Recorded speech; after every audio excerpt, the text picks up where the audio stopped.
नमस्कार भारत में आप सभी का फिर से एक बार स्वागत है। फ्रेंड्स, इस वीडियो में हम देखेंगे कि दारीडीहा में चलने वाले भव्य राम कथा में कैसी रही चौथे दिन की प्रस्तुति।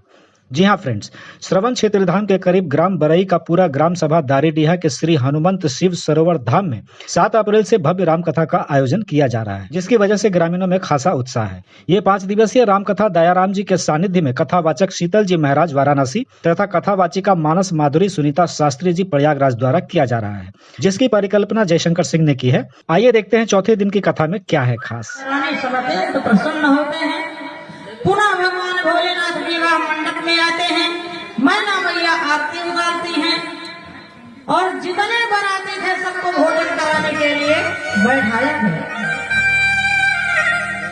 इतना बराती गए थे,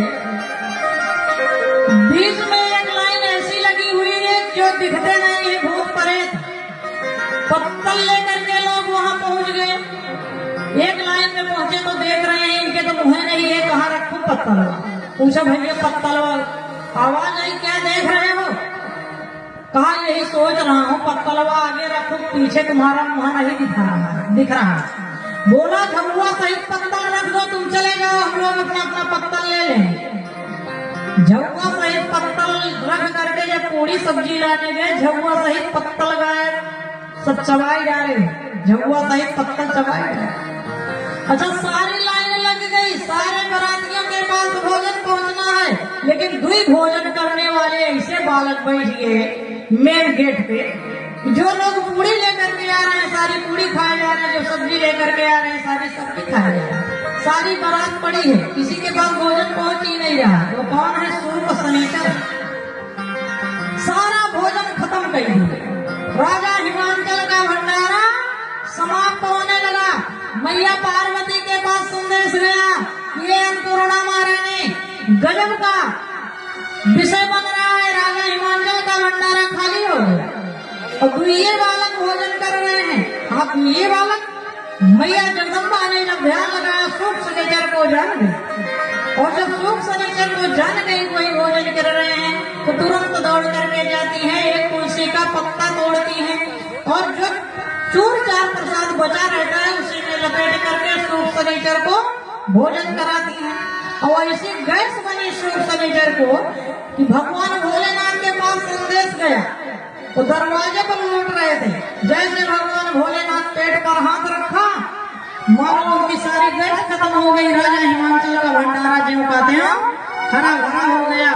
पुनः राजा हिमांचल को संदेश दिया गया और राजा हिमांचल चांदी के पात्र में सारे बरातियों को सुंदर भोजन करा रहे हैं और संपूर्ण बराती भोजन किए। और भोजन करने के बाद वही भगवान भोलेनाथ राजा हिमांचल के दरवाजे पर आते हैं और जगत जननी जगदम्बा भगवती पार्वती अपनी सखियों के साथ जाती हैं। दुआरे का चार होने के बाद में पुनः जयमाल होता है तो सखियां वहां गीत गाती हैं, भोले गले में जयमाला आने डाला, भोला गले में जयमाला आने डाला। वैसे पूजी होते होते तो बड़ा समय बीत गया, लेकिन यदि उतना समय मैं लगाऊंगी ना तो बहुत विलम्ब हो जाएगा, क्योंकि आज चौथे दिन भगवान भोलेनाथ के विवाह की कथा पूरा करने का प्रयास कर रहे हैं। याद रखना, जिस भगवान भोलेनाथ के विवाह को शेष सारद नारद वर्णन करते करते थक गए, पार नहीं पाए, हम जैसे तुच्छ मानव, तुच्छ प्राणी, जैसे कहा गया है अति अधम ते नारी, हम लोगों की हिम्मत कहाँ है भगवान भोलेनाथ और मैया पार्वती के विवाह की कथा। भोलेनाथ विवाह में विवाह मंडप में एक प्रण करता हूँ, एक संकल्प लेता हूँ और वो संकल्प यह है कि ए देवी, आपका भाई जो है लावा परख रहा है और इस लावा को बड़े अच्छे ढंग से देख रही हो। लावा को देखने के बाद अपने आपको अपने आचरण में उतारने की जरूरत है कि धान को आग में भूना गया और धान आग में भूना गया, भूनने के बाद चिटक करके लावा फूट गया, चिटक करके लावा हो गया, यानी कि आग में जल करके धान चिटक करके लावा गया, लेकिन फिर भी धान के लावा के पीछे छिलका लगा हुआ है। ठीक इसी प्रकार हम पति पत्नी आज संकल्प लेते हैं कि गम रूपी अग्नि में जल करके धान की तरह फूट करके अलग हो जाएंगे, लेकिन जिस प्रकार धान का छिलका जो है लावा का साथ नहीं छोड़ रहा है, ठीक उसी प्रकार से मैं संकल्प लेता हूँ दुख सुख में कभी हम और आप अलग नहीं होंगे। लावा की तरह हमारा और आपका संबंध बना है। वही विवाह मंडप में कन्या के पांव के नीचे एक पत्थर आता है, माताएं लोढ़ा रखती है ला करके।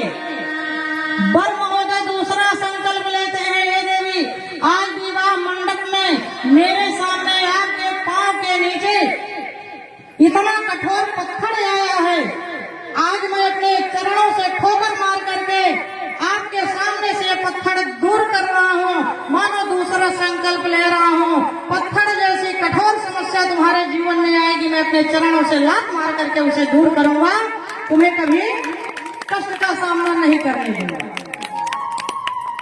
माताएं कहती हैं 7 चुटकी सिंदूर से मांग भरी जाती है। मानो वर महोदय कन्या के मांग में सिंदूर दान कर, लोग कहते हैं पति महोदय 7 चुटकी सिंदूर मैं तुम्हारी मांग में डाल रहा हूँ।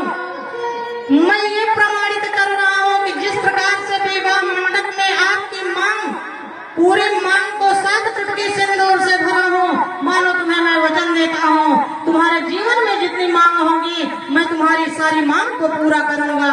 ऐसा संकल्प लेते हैं बड़ा और 7 फेरों के साथ वर और कन्या विवाह मंडप में बंधते हैं 7 फेरों के साथ। और इसके पहले सिंदूर दान भगवान राम जी का जन्म भी होगा, आप लोगों के बीच में सठौरा प्रसाद भी बटेगा। अब सठौरा कौन लाएंगे नहीं पता, जय भैया लाएंगे, राम जी का जन्म होगा और माताएं तैयारी से आएंगी क्योंकि हमारे साथ सोहरा गाना पड़ेगा आपको। इस प्रकार से देखिए समय का अभाव है, हम लोगों के बीच में बाबा शीतलदास जी महाराज का आगमन हो रहा है। एक लाइन का एक छोटा सा कीर्तन। अरे एक दिन नारद बाबा विष्णु से छैला आई गई, ब्याहे विनायक आई गई।